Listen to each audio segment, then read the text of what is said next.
So remember that they are changing my voice.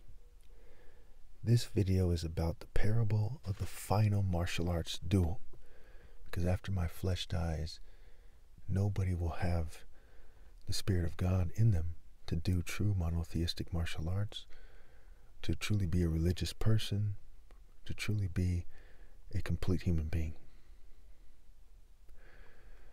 God's champion was clearly sabotaged and in worn-out clothes. He was drugged, poisoned, fumed, and sabotaged for decades. The devil's champion came out in expensive worldly clothes. He was affiliated with and included in the networks and the greater network of the richest families on the planet.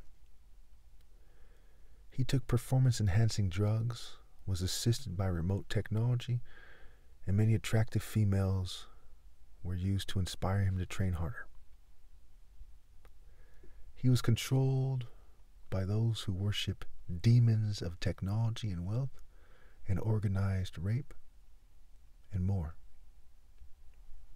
Demons such as Apollo the Destroyer, Nebo the wicked demon of old of technology, Baal the devil himself, also known as Set, Zeus and Jupiter, Athena the rape Judas demon,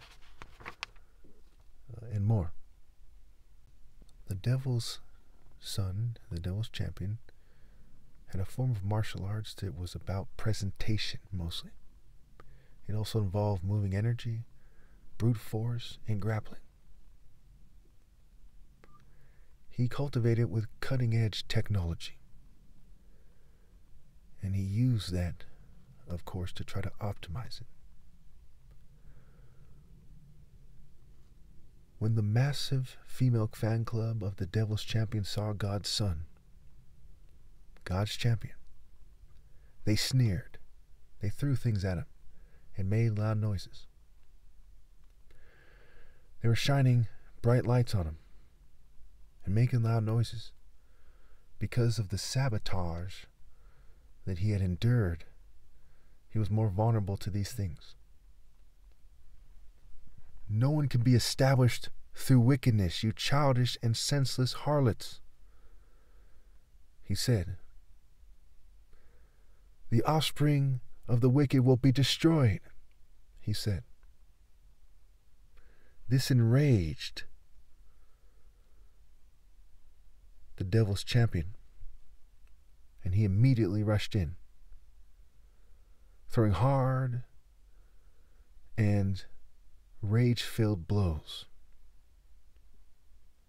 However, each one was blocked and dodged by God's son. And so God's son immediately struck him in his temple with his right middle knuckle, and with his left blow struck him in his throat. They both stopped momentarily. God's son stopped from the sabotage he's endured his whole life and how it affected his movements. And the devil's son stopped because his spirit, his groupings, his followers, his principles, his philosophy, even his sex life were inferior. Extremely, extremely inferior. Infinitely inferior. Satan threw both of them weapons, hoping that his son would somehow win on a fluke. He gave his son a broadsword because it fit his mind, body, soul, spirit cultivation. And he threw the Son of God, the Skywalker, a short and sharp sword. The female fans of Satan's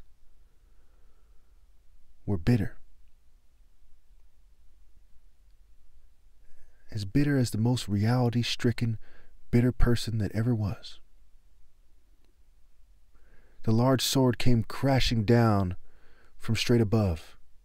God's son skywalked to the right with a graceful sidestep and deflected the left part of it with his much smaller sword. He thought to himself, these are the worms who do petty things like hazing instead of manning up And in every aspect of their life, we see their insufficiency as a result. The spirit of defeat overcame Satan and his son, as it was clear how this would end.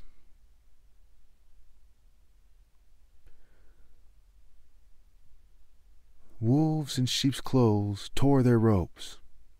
Satan, full of pride and jealousy, shrieked, "That's my son!"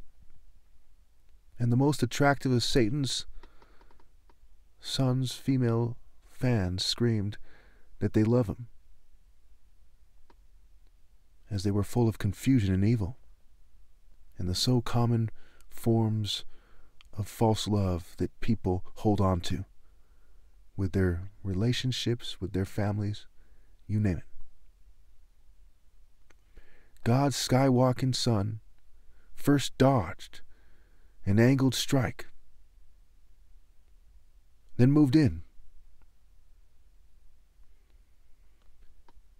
He put his blade to the throat of Satan's son and only drew a little bit of blood on purpose.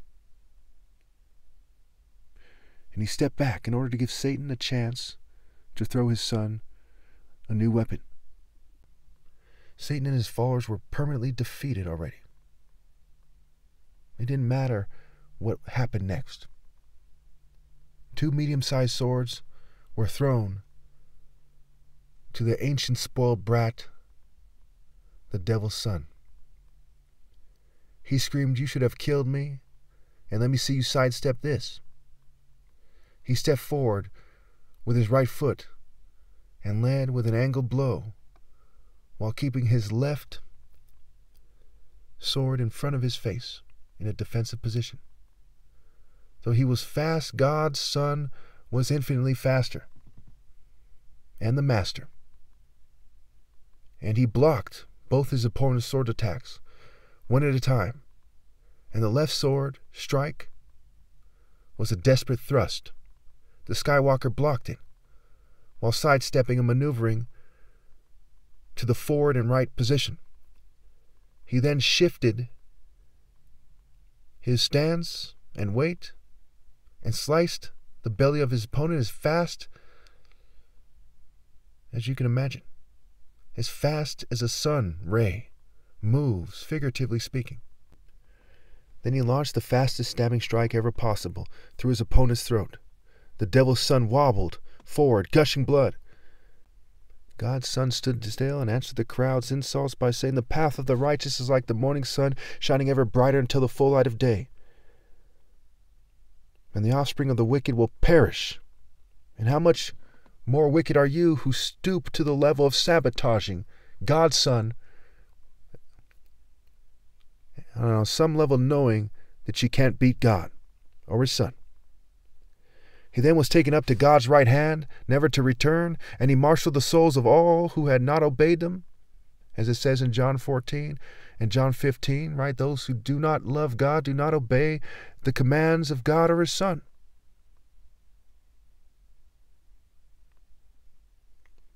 He then yelled at them and marshaled them into hell and their offspring as they came. I'm sure you all know the moral of this story isn't you're better off living a life as some kind of scoundrel or scoundrels who are the fans of scoundrels. The moral of the story is that science can never compete with martial arts. The moral of the story is that money and women can never compete with the top martial artist. Fashion doesn't matter. Everything else is rubbish. The path of the righteous, the Lion of Judah, not the scientist of Judah, not the fashionista of Judah, not the rich fool of Judah. The most excellent of men, Psalm 45. Because I am the top, and these are worms I have already defeated, whose entrance into heaven I have stopped.